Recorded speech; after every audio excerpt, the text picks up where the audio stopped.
The last time we were out here, we were installing all of these purlins, the 2x6 boards that are bridging from one truss to another and really giving the overall structure of this roofing system. But if you remember back to the original drawing, this is not what our roof is supposed to look like. It's missing a really large element, which are our cupolas. We could have opted to just buy some pre-made cupolas, but because I wanted to put windows in it that we could operate so we can get circulation in this building, and we wanted to make sure we get the dimensions just right, we opted to build it on site. So I already have everything loaded up on the scissor lift. We got our materials, we got our tools. Hopefully we go up and we have everything that we need. So with that being said, guys, let's get to work on these cupolas and let's see if we can't get this thing knocked out so these roofers can get to work pretty soon. We're right at the peak, right inside the bay that we want to be in, and we're going to start making changes. Now the first change that we're going to make is we're temporarily going to take these bottom rat runs out. These are going to be repurposed to double up this rafter. This rafter and the rafter on that side is what's going to actually be holding the majority of the weight of this cupola, which is not going to be that heavy, but we still got to reinforce it.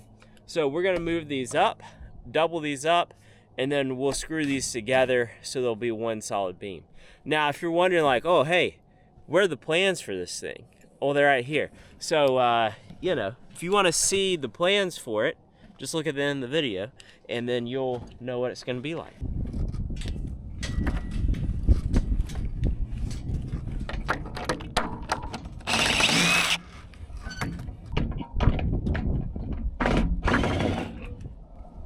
The biggest reason why we're taking these out instead of just leaving these and reusing them where they're at is there's just not near enough room right here. So this will get this out of the way, and then we can come back and replace these. We did have to put these up. Wasn't really an option originally, so that we could get everything square and aligned. We're pretty close now, so now these can go.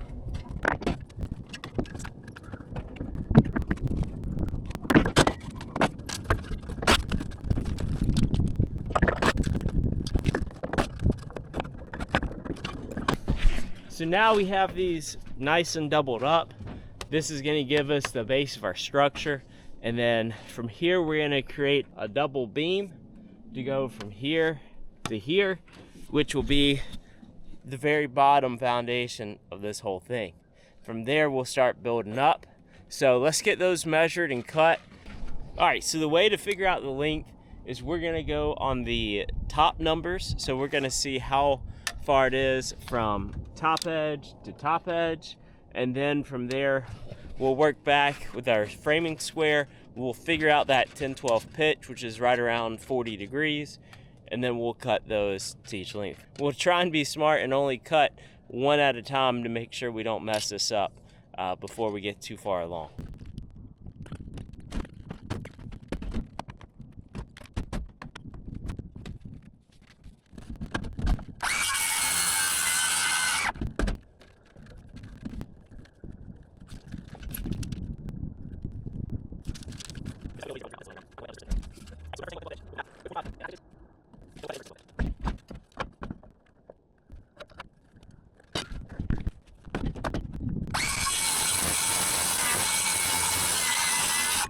I got these angles unbelievably wrong, and to be honest, I'm not exactly sure why, but yeah, that's real far off. So I'm not a roofer, not a professional framer. I've already messed up two boards. This is what we're gonna do. All right, so all I'm gonna do is I'm gonna take a long board, run it on the top of both of these, and I'm just gonna find that angle using my speed square. I'm not gonna be worried about the pitch. I'm just gonna figure out what that angle is, where it intersects this board, and that'll for sure tell me where the appropriate angle is.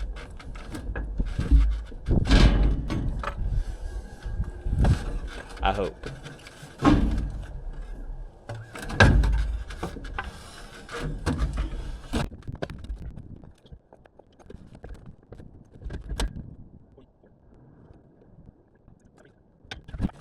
.47 degrees on both sides. That tells me that these aren't perfect perpendicular to our trusses, but hey, it is what it is. That'll be just fine. So let's cut this for the third time and see if we can't get a better fit.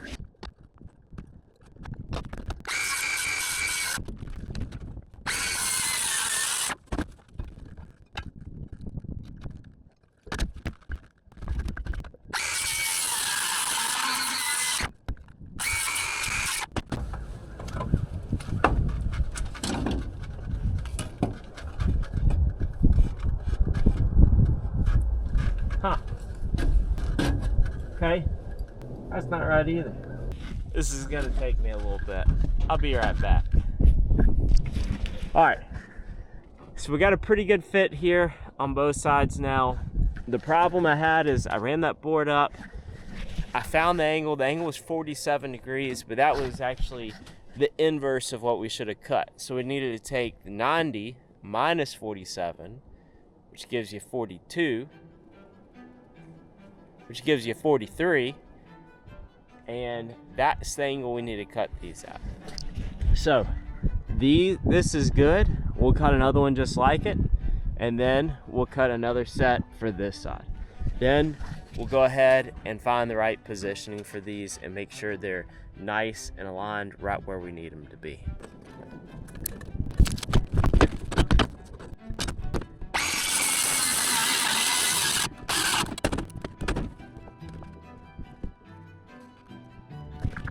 Sure would be nice if I had a workbench up here, but this is all we got.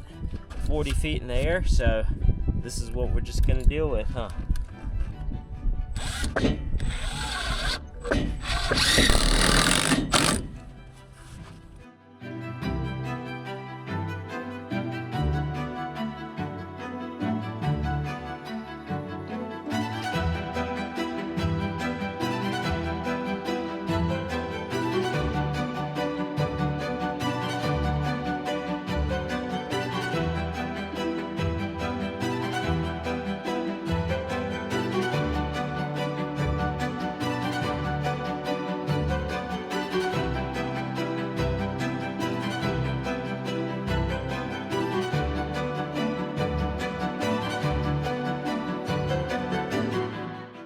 We got our first two beams up.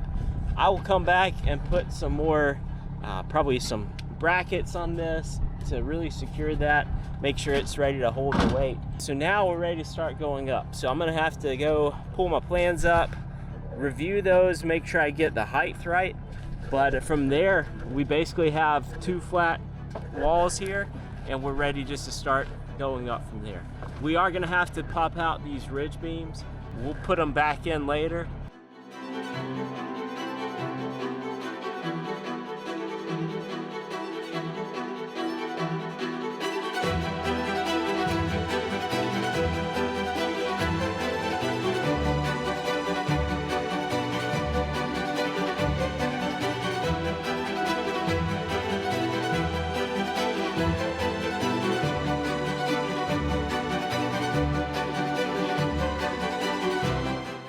Made these walls here on the ground, so we're gonna go ahead and set these up. We will have to come back. I'm gonna get a cordless planer to plane the top of these flush. They're just a little uneven, a little more uneven than I would like. So for now though, I just want to see what it's gonna look like, make sure it all looks good. So I'm gonna temporarily put these up for the night so that we can see it.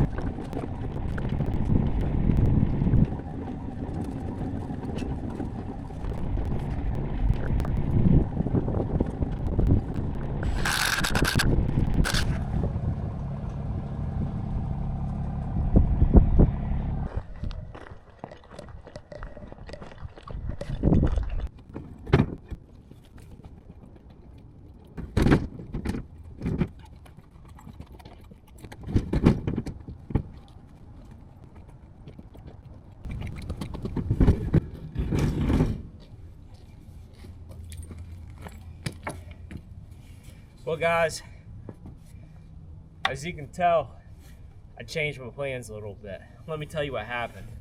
The other day, I got home and I checked my calculations on the computer, and I realized that the walls I just built were too short. And to be honest, I wasn't really ready to tear it all down and to recut it with the circ saw out here with no power and really not much time. So I took all this home and I built the whole thing in the garage, and I built it in panels so that this stuff can be taken back apart and it can be lifted in place and simply installed. I'm hoping this is going to do the trick, but let me tell you, this thing is testing me. I've always been worried about hand cutting a roof rafter. These hip rafters is absolutely giving me a very hard time. So I'm very glad I did this at home with a miter saw, able to lock in angles, and hopefully now this is going to make the installation process really easy. So we're going to get set back up. We're going to tear down pretty much everything we've already done, except for the base plates up there. And we're going to stand these walls up and see how it looks. Now, whatever measurements we've done, I think they're right, but we're going to go with it either way at this point. So we'll get these walls up, then hopefully we'll be able to throw up these rafters, and hopefully we'll be able to see all this stuff go together nice and easily. And then of course we have to do it all again.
We still have the hip rafters to put up, but let's see how this looks.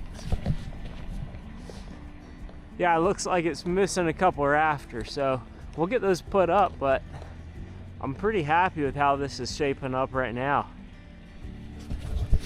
Let's pop the rest of these rafters in here and see how she looks.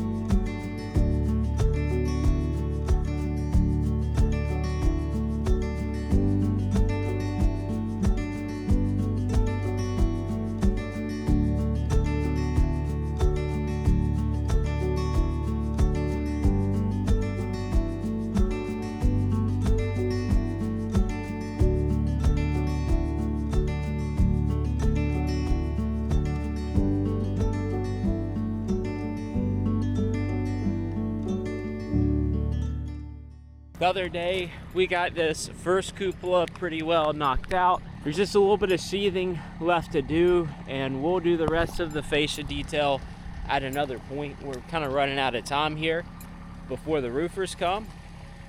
So at this point now, we're gonna go in here and I'm gonna just set you guys up on a time lapse, and we're gonna see if we can't knock this other one out in just a couple hours. I've pre-cut most of my walls. You can see them there, just like I did the last one in the garage. So I'm hoping that this will go pretty easy. We've done it once before, so let's get to work, guys.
So we've made a lot of progress.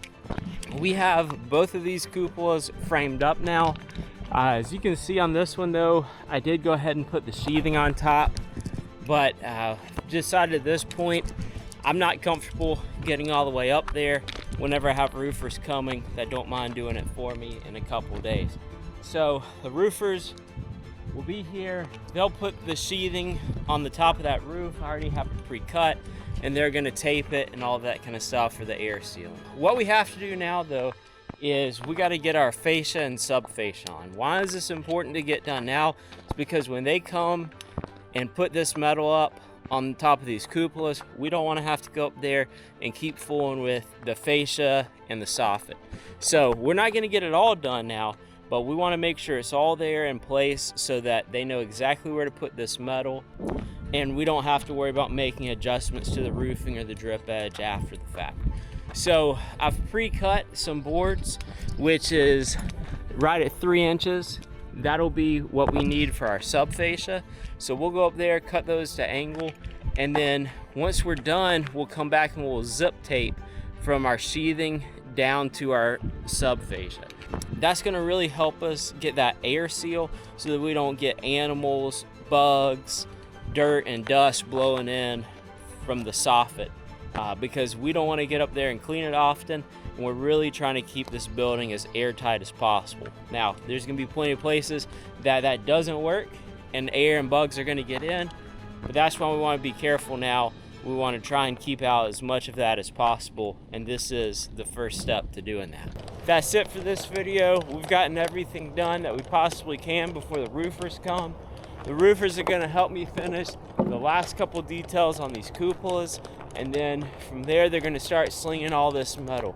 We have 50 sheets at 28 foot long and then another 17 at 22 feet long.